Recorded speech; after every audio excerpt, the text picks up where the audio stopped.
Angelina Jolie and Cynthia Erivo compare notes on holding grace through suffering. Both of our characters come from being alone since they were little, Jolie says, regarding Maria and Wicked. Angelina Jolie and Cynthia Erivo gave it their all this year, both on screen and off, tapping into their inner strength via the extensive work that went into pulling off their roles in Maria and Wicked, two of 2024's biggest hits which landed them Golden Globe nominations for their stunning performances.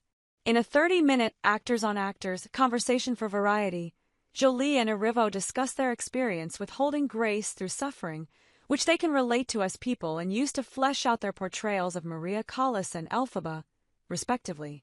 Complimenting Jolie's embodiment of an end-of-career Callas, Erivo says, she never feels sorry for herself, which is an observation that Jolie thanks her for noticing.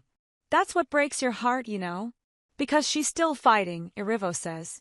And it's really beautiful to watch that because we don't get that very often in our woman characters. We want them to falter a little. There's a push to, you're a good woman if you're apologizing. Some people see it as just strength, but it's not, Jolie says. It's holding your grace as a woman. It doesn't mean you're not suffering, but you're not leaning on the self-pity.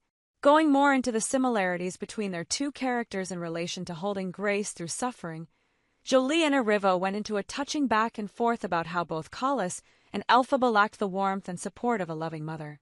Maria didn't have a mother that loved her and told her that she was enough as she was, Jolie says.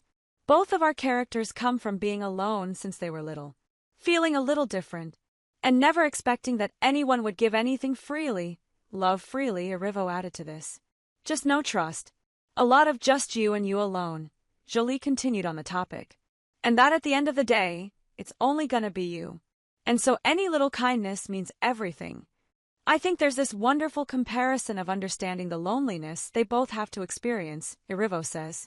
Because of that, they somehow have a really big capacity to love. So when it comes to them, they're both really open to it, however it needs to be reciprocated. I think it's true for a lot of strong women, Jolie adds. I think there's the idea that we don't want care and kindness and softness and love, and it's so much the opposite. It's just that it has to be proven to be true.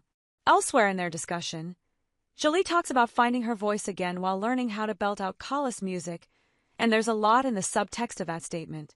Still dealing with a divorce from Brad Pitt that's seen her in and out of court for nearly a decade, there's a sense that owning the screen in Maria helped her to own herself again.